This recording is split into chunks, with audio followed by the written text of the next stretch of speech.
Hello friends. जैसा कि आप जानते हैं, आज की कंपटीशन के अंदर बिना कोई स्ट्रेटजी, बिना कोई प्लान के पर्टिकुलर कोई भी एग्जामिनेशन को क्लियर करना बहुत ही ज़्यादा मुश्किल है। चाहे वो रेलवे का एग्ज़ाम हो, चाहे एसएससी का एग्ज़ाम हो, चाहे फिर कोई बैंकिंग सेक्टर का एग्ज़ाम हो। तो मैं आज आप सभी के लिए लेकर आया हूँ आरआरबी से रिलेटेड जो भी बैंक और क्लर्क के एग्ज़ाम्स होते हैं, उनमें पर्टिकुलर किस तरीके से पेपर को अटेम्प्ट किया जाए, किस तरीके से पढ़ाई की जाए, so that you will be able to crack that examination. ये सेम स्ट्रेटजी मैंने अपने टाइम पर फॉलो की थी जब मैंने खुद आरआरबी के एग्जाम को क्लियर किया था। I have clear 2021 RRB PO and RRB clerk, both of examination. So I will share my proper strategy that I have followed in my time. So this is my brief introduction about me. मैं पिछले कुछ सालों से 2-4 सालों से banking की तैयारी करवा रहा हूँ। लास्ट ईयर ही मैंने 2-3 एग्जाम्स क्लियर किए हैं, जैसे कि आपको पता है RRB PO, RRB officer assistant and SBI clerk. So मैं करंटली आरआरबी पीओ को ज्वाइन करने वाला हूँ। मेरी ज्वाइनिंग आने वाली है लगभग नेक्स्ट मंथ के अंदर। तो चलिए स्टार्ट करते हैं। सबसे पहले मैं आपको एग्जाम की स्कीम के बारे में बता देता हूँ। जैसा कि आप लोग जानते हैं, आरआरबी पीओ का एग्जाम हो या फिर आरआरबी क्लर्क का एग्जाम, इन दोनों ही पेपर के अंदर प्री एग्जाम्स के अंदर मैं आज आपके साथ प्री की स्ट्रेटेजी शेयर करने वाला हूँ। सो प्री के अंदर आपको रीजनिंग के 40 क्वेश्चन, मैथ्स के 40 क्वेश्चन देखने को मिलेंगे और आपके पास में इसके लिए जो कंपोजिट टाइम होने वाला है वो 45 मिनट्स का है। इसका मतलब आप 45 मिनट्स के अंदर कभी भी रीजनिंग सेक्शन और कभी भी मैथ्स के सेक्शन को विजिट कर सकते हो, वहां के क्वेश्चंस अटेम्प्ट कर पाओगे। तो सबसे बड़ी बात यह है कि इस 45 मिनट्स को आप किस तरीके से अरेंज करेंगे, किस तरीके से यूटिलाइज करेंगे, किस तरीके से डिस्ट्रीब्यूट करेंगे, इसके ऊपर मैं आऊंगा। लेकिन सबसे पहले मैं आपको बता देता हूँ कि मैथ्स के अंदर और रीजनिंग के अंदर कौन कौन से टॉपिक्स पूछे जाते हैं। ये कुछ टॉपिक्स हैं बेसिकली जो कि आपको देखने को मिलेंगे मैथ्स के अंदर। सबसे ज्यादा इंपॉर्टेंट टॉपिक्स जो मैं अगर कहूँ सॉरी आरआरबी पीओ और आरआरबी क्लर्क के लिए हैं, वो है पहला टॉपिक सिंप्लीफिकेशन। आपको approximately 8 questions to 10 question minimum to minimum देखने को मिलेंगे सिंप्लीफिकेशन एंड अप्रोक्सीमेशन से रिलेटेड। डीआई से एटलीस्ट आपको 10 क्वेश्चंस मिनिमम टू मिनिमम देखने को मिलेंगे। क्वाड्रेटिक इक्वेशन से आपको 5 क्वेश्चन मिनिमम देखने को मिल सकते हैं। अगर यहाँ से क्वेश्चन नहीं आता तो नंबर सीरीज, चाहे वो रॉन्ग नंबर सीरीज हो या फिर मिसिंग नंबर सीरीज हो, यहाँ से आपको 5 क्वेश्चन पक्का देखने को मिलेंगे। बाकी बचे हुए जो टॉपिक्स है, time and work, percentage ratio, proportion, profit loss, SI CI, और इसके अलावा बूट एंड स्ट्रीम हो गया, एजेस से रिलेटेड क्वेश्चंस हो गए, और बूट एंड स्ट्रीम के अलावा आपके पास में पार्टनरशिप से क्वेश्चंस आ जाते हैं। और भी बहुत सारे कुछ ऐसे मिसलेनियस टॉपिक्स हैं, वहां से एटलीस्ट आपको 15 क्वेश्चंस के आसपास, मोटा मोटा 12 से लेकर 15 क्वेश्चंस आपको पक्का यहाँ से देखने को मिलते हैं। तो ये इस तरीके से आपके पूरे 40 क्वेश्चन कंप्लीट होते हैं। सो अब डिपेंड करता है कि आप इन क्वेश्चंस को अटेम्प्ट कैसे करें। मेरा मानना यह है, जब मैं अपनी तैयारी कर रहा था या फिर मैं अभी जब भी पेपर आज भी मैं अटेम्प्ट करता हूं, तो कभी भी मिसलेनियस क्वेश्चंस कभी भी पहले टच नहीं करता। It means time and work, percentage ratio, proportion, इस तरीके के जो क्वेश्चंस है मैं पहले कभी भी टच करने के थोड़ा सा फेवर में नहीं हूं, एक तरीके से आप कह सकते हो। रीजन बिहाइंड इट, आप क्वेश्चंस को पढ़ेंगे। फॉर एग्जाम्पल मान लेता हूं ये तो इजी क्वेश्चन था, ये कोई इजी क्वेश्चन था तो आप आराम से कर पाएंगे। लेट्स से कोई ऐसा क्वेश्चन आ गया, वहां पर आप फंस गए तो क्या होगा? वो आपका क्वेश्चन जो है वो आपका टाइम कंज्यूम करेगा और आपको फिर पूरे मार्क्स भी नहीं देगा। अगर इतने ही टाइम अगर आप डीआई को सॉल्व करने में लगाओगे तो आप उसका पर्टिकुलर क्वेश्चन आप सॉल्व कर पाओगे, उसके साथ साथ ही उस पर डिपेंडेंट बाकी 3 से 4 क्वेश्चन है वो भी आप सॉल्व कर पाएंगे। सो आपकी स्ट्रेटेजी मैथ के लिए क्या होनी चाहिए वो मैं आपको क्लियर कर देता हूँ। सबसे पहला, आप सिंप्लीफिकेशन को सॉल्व करें। सिंप्लीफिकेशन, डीआई और क्वाड्रेटिक इक्वेशन, ये 3 टॉपिक ऐसे टॉपिक्स हैं। मैं आपको नंबर सीरीज भी रिकमेंड नहीं करूंगा, क्योंकि कई बार ऐसा होता है नंबर सीरीज को सॉल्व करने के लिए लॉजिक फाइंड आउट करते करते ही हमें 40 सेकंड निकल जाते हैं। और आपको पता है कि हमें 23 मिनट्स अप्रॉक्स में एवरेज लेकर चलूं तो 22.5 होता है वैसे, लेकिन 23 मिनट्स अगर मैं मान के चलाऊं तो उसमें 40 क्वेश्चन सॉल्व करने हैं। तो बहुत ज्यादा टाइम नहीं है हमारे पास में। अप्रॉक्स 20 सेकेंड, 30 सेकेंड अप्रॉक्स, इतना ही टाइम हमारे पास में बचता है। सो उसको ढंग से यूटिलाइज करने के लिए मैं आपको ये कहूंगा, आप नंबर सीरीज भी पहले ना करें। सबसे पहले इन 3 टॉपिक्स को करें, simplification, data interpretation and quadratic equation. इन तीनों क्वेश्चंस को अगर आप पहले अटेम्प्ट करते हैं, सो आपके 8 से 10 मार्क्स यहाँ से, 10 मार्क्स यहाँ से और 5 मार्क्स यहाँ से, अप्रोक्सीमेट मैं मान के चल रहा हूँ 10, 10, 20 and 5, minimum to minimum 23 to 23 marks आपके श्योर हो चुके हैं यहाँ तक। इसके अलावा आपके पास में आपको देखने को मिलेंगे नंबर सीरीज। आप नंबर सीरीज से भी आप क्वेश्चंस, अगर आपके 2 से 3 क्वेश्चंस होते हैं, वो आप आराम से बना पाएंगे। ये 25 मिनिमम बता रहा हूं मैं आपको, मिनिमम 25 क्वेश्चंस तो यहाँ पर आप सॉल्व कर ही लोगे। इसके बाद में बचेंगे miscellaneous question and number series. Miscellaneous question काफी हद तक ऐसे टॉपिक्स होते हैं जो आप जिसमें अच्छे होंगे, जैसे टाइम एंड वर्क हो गया, आपको अच्छे से आता होगा, परसेंटेज हो गया, आपको अच्छे से आता होगा। तो जो आपका स्ट्रॉन्ग पोर्शन है, आप वहां से क्वेश्चन अटेम्प्ट करना शुरू करें और कंप्लीट करें अपने पेपर को। अगर आप यहाँ से इस तरीके से अटेम्प्ट करना शुरू करेंगे तो मैं मान के चलता हूँ 35 प्लस क्वेश्चन आप आराम से कर पाएंगे, क्योंकि सिंप्लीफिकेशन मैक्सिमम एक सिंप्लीफिकेशन 30 सेकंड से ज्यादा का नहीं होता है। अगर आप 10 भी करते हो तो आपके 5 मिनट से ज्यादा नहीं लगेंगे। 5 मिनट आप सिंप्लीफिकेशन बहुत ज्यादा दे रहा हूं मैं, 5 मिनट के अंदर आपके 10 क्वेश्चन आराम से बन जाएंगे। डीआई भी ऐसा ही सेम सिनेरियो है कि आपका 3 मिनट से लेकर 4 मिनट में एक डीआई बन जाती है। मैं मैक्सिमम दोनों डीआई को आप 8 मिनट से लेकर 9 मिनट दे सकते हो। तो 8 और 5 13 से लेकर 14 मिनट आपके टोटल कंप्लीट हुए। 14 मिनट में आपका अप्रोक्सीमेटली आप मान के चलो 15 क्वेश्चन से लेकर 20 क्वेश्चन से लेकर 25 क्वेश्चन आपके कंप्लीट हो जाएंगे। उसके बाद क्वाड्रेटिक इक्वेशन एक क्वेश्चन को करने के लिए मैक्सिमम 10 सेकंड से लेकर 15 सेकंड लगते हैं। अगर मैं 5 की बात करूं तो आप 1 मिनट के अंदर आप आराम से सारी की सारी क्वाड्रेटिक इक्वेशन खत्म कर सकते हो, मैक्सिमम 2 मिनट मान सकते हो आप। यानी कि 16 मिनट के अंदर आप आराम से लगभग लगभग 30 नंबर का पेपर अटेम्प्ट कर चुके होंगे, 25 से लेकर 30 मार्क्स का। आपके पास में अभी भी कितने बच गए? अप्रोक्सीमेटली आपके पास में बचेंगे 5 से लेकर 6 मिनट, और इस 5 से 6 मिनट के अंदर 10 क्वेश्चन आपके पास में है ऐसे, जो कि आपके ऐसे टॉपिक्स हैं, मिसलेनियस टॉपिक्स हैं, जिनमें कुछ टॉपिक्स आपके स्ट्रांग होंगे ही होंगे। मैं ये मान के चलता हूं आप यहां से अप्रोक्स 8 क्वेश्चन से लेकर 6 से 8 क्वेश्चन आप यहां से कर पाएंगे। अगर आपकी एक्यूरेसी अच्छी है तो आप 40 मार्क्स में से, इन 40 क्वेश्चन में से आराम से 35 प्लस स्कोर कर सकते हो। 35 प्लस आराम से स्कोर कर पाओगे। अब मैं आपको यहाँ से बता देता हूँ कि आपको कैसे प्रिपरेशन करनी चाहिए, या फिर आप कह सकते हैं किस तरीके से कहाँ से कितने कितने क्वेश्चन करने चाहिए। अगर आप अभी बिगिनर हो, अभी नोटिफिकेशन जैसे आने ही वाला है आरआरबी का, सो आप अभी से ही डेली अप्रॉक्स 10 से लेकर 20 क्वेश्चन मिनिमम टू मिनिमम आप डेली प्रैक्टिस कीजिए। इसके अलावा आप डीआई के कम से कम आप 5 सेट लगाइए, डेली 5 सेट डीआई के लगाइए, डिफरेंट काइंड ऑफ डीआई, जिसमें table DI, line graph DI, caselet DI, इस तरीके के डीआईज आपको देखने को मिले। नंबर सीरीज के भी आप लगभग लगभग मैं मान के चलता हूँ कम से कम आपको 20 क्वेश्चन तो डेली लगाने ही चाहिए, और आप 10 क्वेश्चन से लेकर 20 क्वेश्चन आप डेली के लगा सकते हैं क्वाड्रेटिक इक्वेशन के। ये आपको डेली करना चाहिए, ये आपका डेली शेड्यूल होना चाहिए। इसी के साथ ये जो टॉपिक्स बच गए मिसलेनियस, इस मिसलेनियस टॉपिक्स में आप डेली एक टॉपिक लें, एक टॉपिक लें और उसके अप्रोक्सीमेटली 20 क्वेश्चंस करने की ट्राई करें, इससे ज्यादा नहीं। मैथ में इससे ज्यादा आपको करने की जरूरत नहीं है, आपके पास में काफी टाइम है। अभी आपके नोटिफिकेशन के अंदर लगभग मैं मान के चलता हूँ 15 दिन, आज की डेट से जब से मैं वीडियो रिकॉर्ड कर रहा हूँ 15 दिन में मान के चलता हूँ, नोटिफिकेशन में अभी भी बाकी है। 15 दिन के अंदर आपके आराम से ये सारे टॉपिक हो जाएंगे कंप्लीट, आराम से सारे के सारे, क्योंकि आपके पास ज्यादा से ज्यादा मिसलेनियस के अंदर 6 से लेकर 8 टॉपिक ही हैं जो कि बैंकिंग में पूछे जाते हैं।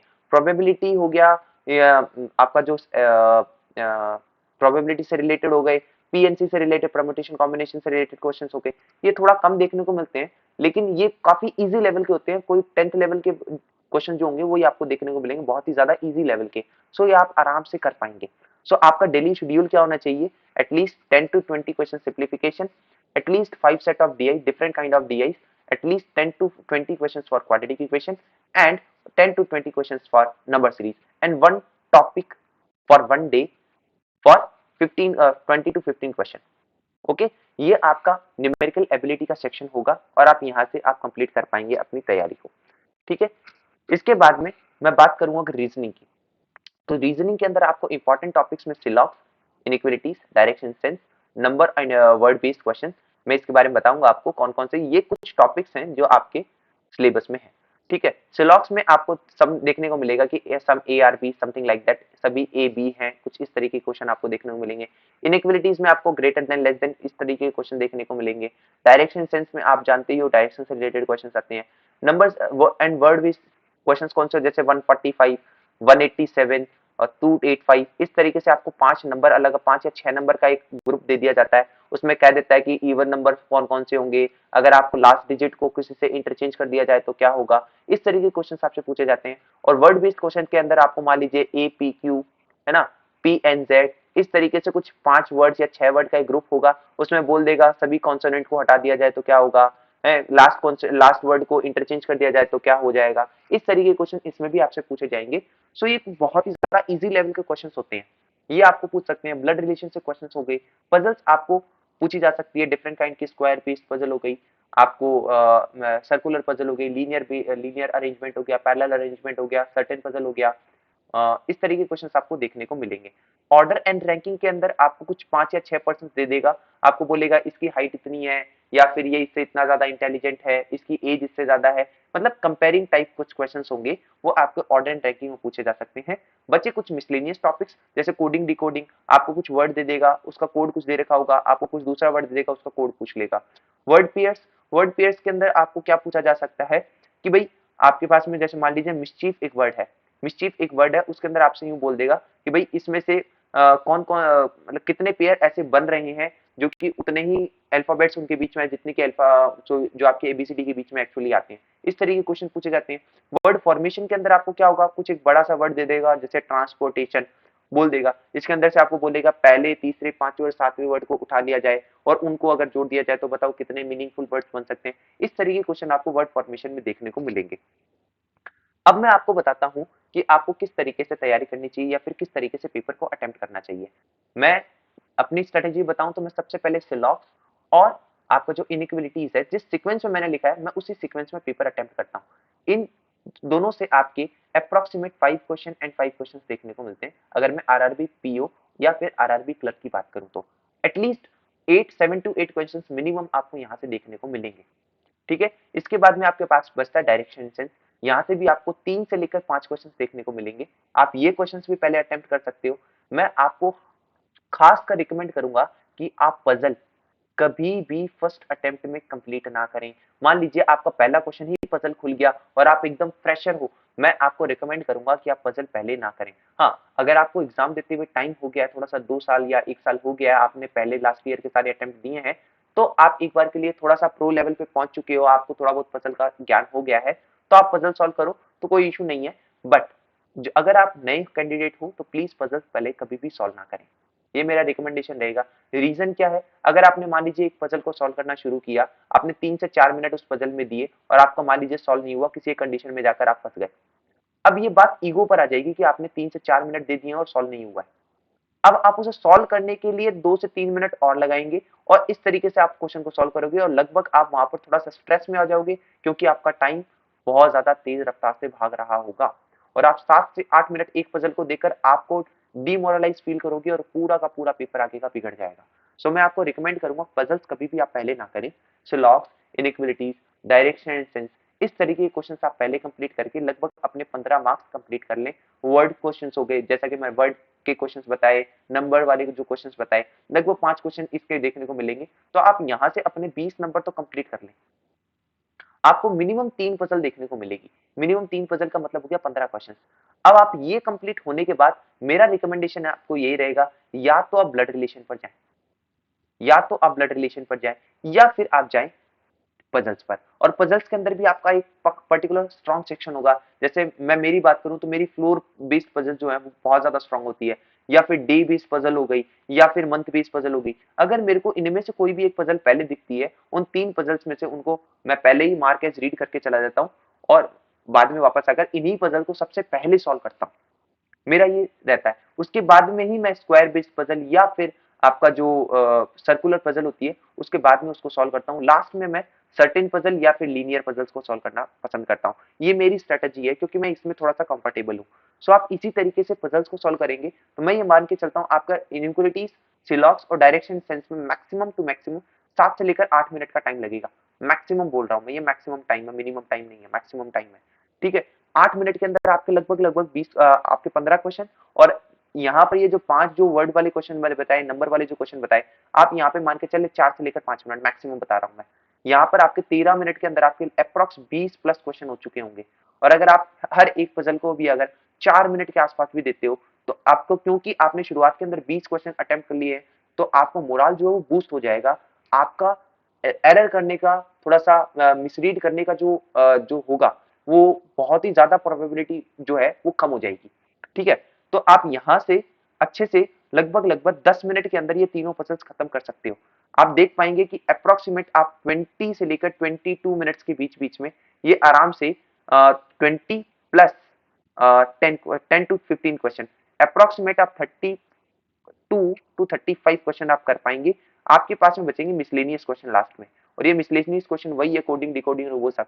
अगर आप इनमें से एक या दो क्वेश्चन भी बना पाते हो तो आपके अटेम्प्ट आराम से 36 टू 39 के बीच बीच में जा सकते हैं, और ये एक डिसेंट स्कोर होगा।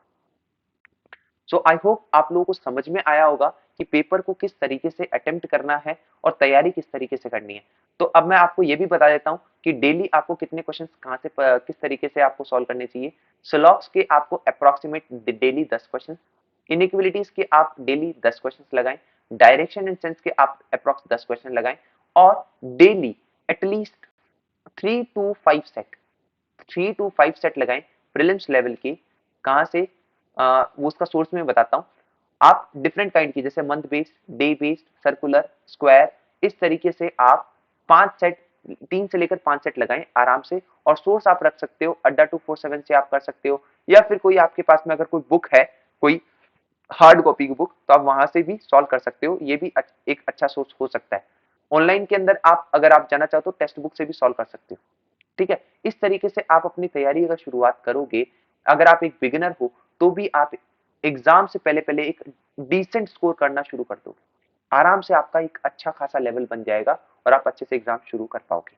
ठीक है, इसी के साथ अब जो मेंस की स्ट्रेटेजी है वो मैं आपको नेक्स्ट वीडियो में बताऊंगा।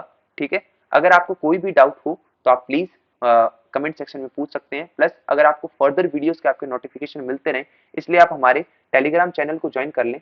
शुरुआत में जैसा कि मैंने आपको बताया, ये हमारा टेलीग्राम चैनल है बैंकर्स पाथ, या आप यहाँ पर आ जाएं। आप कमेंट में आप मुझसे पूछ सकते हैं, कोई भी क्वेश्चन, कोई भी क्वेरी हो आप वहां पर मुझे बता सकते हैं। अगर आपको लेक्चर अच्छा लगा है, स्ट्रेटेजी पसंद आई है, तो प्लीज वीडियो को लाइक जरूर करें, सब्सक्राइब जरूर करें और शेयर जरूर करें इस वीडियोस को, ताकि आपके जो भी फ्रेंड्स हैं उनको भी इस बारे में पता चले कि किस तरीके से तैयारी करनी चाहिए। अगर आपको थोड़ा सा भी बेनिफिट हो तो आप प्लीज मुझे जरूर जरूर बताएं। कमेंट सेक्शन आपके लिए हमेशा खुला है। तो नेक्स्ट, तब तक के लिए thank you so much, have a nice day.